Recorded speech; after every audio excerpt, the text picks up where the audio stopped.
L'homme ne vivra pas de pain seulement, mais de toute parole qui sort de la bouche de Dieu.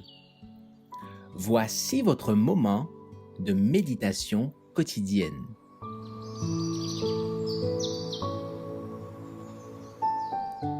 Maranatha.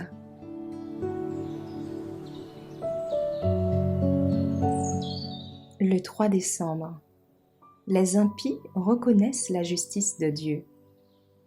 Nous comparaîtrons tous devant le tribunal de Dieu, car il est écrit « Je suis vivant, dit le Seigneur, tout genou fléchira devant moi, et toute langue donnera gloire à Dieu. » Romains 14, versets 10 et 11. Comme fascinés, les perdus ont suivi des yeux le couronnement du Fils de Dieu. Ils voient dans ses mains les tables de la loi divine, les statuts qu'ils ont méprisés et transgressés. Ils assistent au transport de ravissement et d'adoration des rachetés. Alors, tous ensemble, ils s'écrient d'une même voix « Tes œuvres sont grandes et admirables, Seigneur Dieu Tout-Puissant. Tes voies sont justes et véritables, Roi des nations. » Apocalypse 15, verset 3. En tombant sur leur face, ils adorent le prince de la vie. Satan semble paralysé. En contemplant la gloire de la majesté du Fils de Dieu, l'ancien chérubin, au loin pour protéger, se souvient d'où il est tombé. Quelle chute pour ce séraphin, pour ce fils de l'aurore! Il se voit banni pour toujours des conseils dont il était autrefois un membre honoré. Debout auprès du Père qui voile en ce moment sa gloire, il a vu un ange glorieux de haute stature placer la couronne sur la tête de Jésus. Haute fonction qu'il sait aurait pu être la sienne.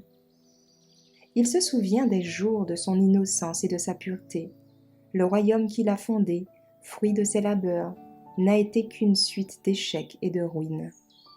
Mais le temps est enfin venu, où cette guerre doit cesser, et où l'histoire et le caractère de Satan doivent être dévoilés.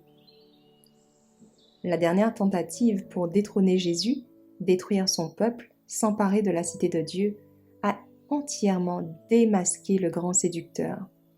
Ses suppôts assistent à sa défaite. Il est l'objet de l'exécration universelle. D'ailleurs, Satan voit que sa rébellion volontaire le disqualifie pour le ciel. Il a employé ses facultés à faire la guerre à Dieu. La pureté, la paix, la concorde du ciel seraient pour lui une suprême torture. Ses accusations contre la miséricorde et la justice de Dieu sont maintenant, en effet, réduites à néant. L'opprobre qu'il a tenté de jeter sur Jéhovah retombe entièrement sur sa tête. Aussi s'incline-t-il profondément et reconnaît-il la justice de la sentence qui le frappe.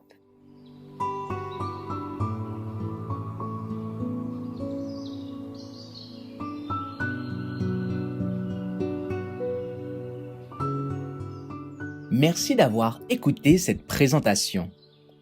Assurez-vous de nous rejoindre demain pour votre moment de méditation quotidienne avec lereste.org.